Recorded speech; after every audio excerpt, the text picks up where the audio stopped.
Halo teman-teman semuanya, perkenalkan nama saya Gregorius Kevin Rikasunseha. Saya dari kelas 11 IPS 3, biasa disapa Kevin. Di sini saya ingin menjelaskan salah satu teori agama dari seorang tokoh sosiolog, yakni Karl Marx. Tapi sebelum lanjut ke pembahasannya, izinkan saya memperkenalkan biografi dari Karl Marx itu sendiri. Karl Marx lahir di Trier, Jerman pada tanggal 5 Mei 1818. Ayahnya adalah seorang pengacara dan keluarga mereka termasuk dalam golongan keluarga menengah. Orang tua Karl Marx merupakan keturunan rabi atau pendeta Yahudi. Namun karena masalah politik yang kurang begitu baik, keluarga mereka pun berpindah keyakinan ke Protestan saat Karl Marx masih kecil.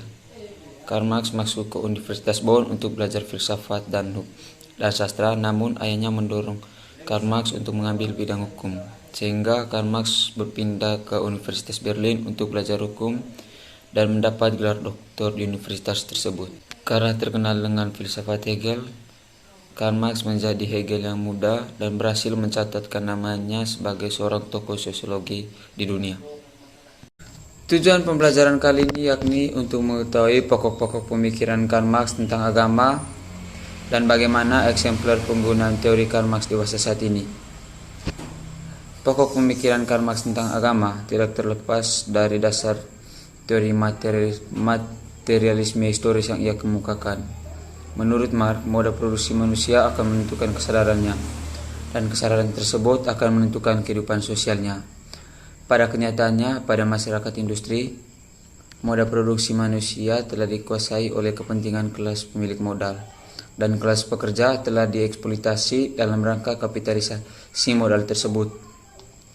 Situasi ini dilanggengkan oleh kesadaran palsu atau false consciousness yang ditanamkan oleh kelas pengusaha atau the ruling class untuk mempertahankan status kekuasaannya. Nah, dalam konteks seperti inilah Karl Marx mengemukakan analisis tentang agama. Menurut Karl Marx, agama tidak lain merupakan ilusi yang terbentuk karena situasi penindasan dan kesengsaraan yang dialaminya. Agama adalah kesatuan mitos yang dipakai untuk menjustifikasikan dan melegitimasikan subordinasi kelas serta mendominasi kelas pengusaha. Kita ingat salah satu kalimat termasyhur Marx, yakni agama adalah candu masyarakat. Dalam konteks ini, Marx menerapkan bahwa tindakan-tindakan religius merupakan obat yang dapat meredakan kesesaran yang dialami manusia di dunia ketika manusia tidak berhasil menyelesaikan masalah yang dihadapi. Namun karena masalah ini terus berlanjut tanpa ada penyelesaian, maka agama terus dikonsumsi dan terus diinginkan seperti candu yang sulit dilepaskan.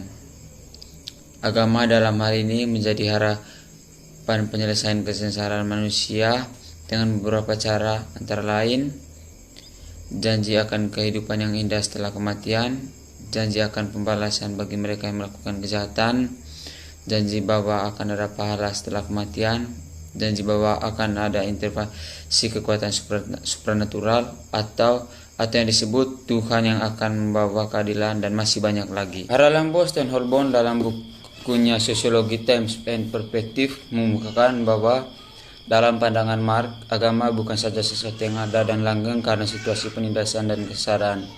Tetapi dalam hal ini agama menjadi instrumen dari kontrol sosial untuk merawat sistem eksploitasi dan melanggengkan relasi kelas dengan menawarkan ilusi tentang harapan dalam situasi tanpa harapan. Agama sebenarnya telah mendistorsi relasi manusia dengan janji perubahan dan menanamkan kesadaran palsu atau false consciousness. Dengan kata lain, agama telah dimanfaatkan oleh kelas pengusaha atau the ruling class untuk menjustifikasikan ketidakadilan sosial di dunia. Misalnya, banyak di antara pengusaha tanah bekerja sama dengan para pemimpin agama untuk tujuan politik tertentu. Selanjutnya, bagaimana eksemplar penggunaan teori Karl Marx dewasa saat ini? Tentunya kita dapat mengamati bahwa masih banyak orang beragama dewasa ini merupakan sebuah warisan kultural yang diterima dengan apa adanya tanpa mempertanyakan lagi apa itu agama.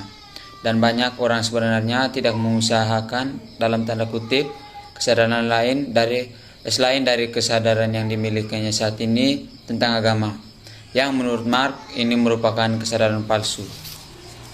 Dalam konteks komoditas agama misalnya, sangat terlihat bahwa agama telah dimanfaatkan oleh pasar dan otoritas agama sebagai the ruling class yang memiliki kepentingan ekonomi dan politik untuk meraih keuntungan dan memperjualbelikan agama. Kita sampai pada kesimpulan dari materi kita hari ini, yakni kesimpulan pertama, pemikiran Mark tentang agama didasarkan pada dasar teorinya yakni materialisme historis, di mana moda produksi dan kesadaran akan mempengaruhi kehidupan sosialnya. Yang kedua, agama adalah ilusi akan harapan yang menjadi candu bagi masyarakat. Yang ketiga, agama adalah instrumen kelas pengusaha untuk melanggengkan relasi yang eksploitatif. Dan yang keempat, yakni teori Karl Marx masih sangat relevan untuk digunakan dalam melihat agama bekerja dalam tubuh sosial. Bagaimana kesadaran palsu masyarakat dilanggengkan oleh agama, bagaimana agama menjadi instrumen penindasan. Tentunya banyak kritik yang dilayangkan terhadap teori Karl Marx tentang agama ini. Tentunya Anda dapat memikirkannya sendiri. Sekian penjelasan saya tentang teori agama dari Karl Marx ini. Saya minta maaf mungkin ada kekurangan kata atau salah penyebutan kata, karena yang berlebihan itu perasaan saya ke dia. Terima kasih.